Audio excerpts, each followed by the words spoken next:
নাও aunty, খাবারটা খেয়ে নাও। ধন্যবাদ বাবা। ধন্যবাদ দিতে হবে না, তাড়াতাড়ি শুনুন, আমাকে গাড়ি বের করতে হবে। বাবা আমার খাবার চাই না। খাবার লাগবে না? আচ্ছা, টাকা লাগবে, দাঁড়ান। না বাবা, আমি টাকাও চাই না। টাকাও চাই না, খাবারও লাগবে না, তাহলে কি চান আপনি? আসলে বাবা তোমার ফোনটা একটু পাওয়া যাবে? একটা জরুরি কল করতে হতো। দেখুন আন্টি, আমরা তো আপনাকে চিনি না, আর আপনি যদি ফোন নিয়ে পালিয়ে যান আপনাকে কোথায় খুঁজবো? না মা না, আমি কোথাও যাব না, এখানে দাঁড়িয়ে একটা ফোন করব। দয়া করে একটু তোমাদের ফোনটা দাও। কাকে ফোন করবেন আপনি? দাও না বাবা, কথা শেষ হলে আমি তোমাকে দিয়ে দেব। আমি তো তোমার চোখের সামনেই দাঁড়িয়ে আছি, কোথাও যাচ্ছি না। ইন্দ্র, দিয়ে দাও না, এতবার করে যখন বলছে কিছু হবে না। ঠিক আছে,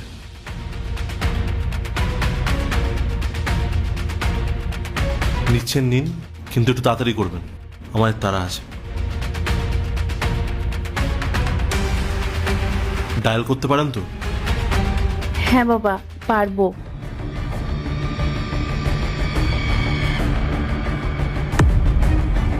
আননোন নাম্বার, এখন আবার কে কল করছে? হ্যালো হ্যালো মা, আমি আমি তোর মা বলছি। মা, তুমি কার ফোন থেকে কল করছো?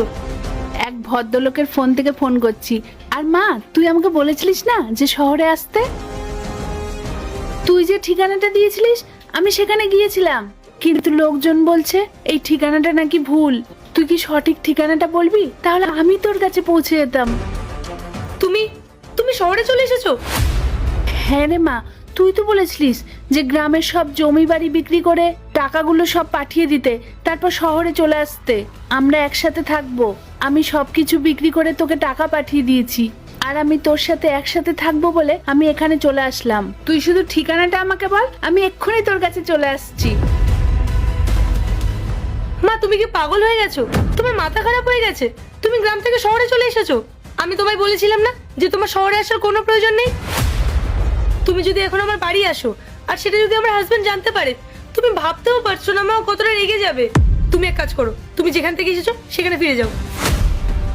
মা, তুই এইসব কি বলছিস? আমার কাছে তো একটা টাকাও নেই।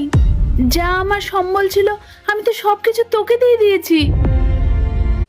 পার্ট 2 দেখতে সাবস্ক্রাইব করো ভেলকু 78M।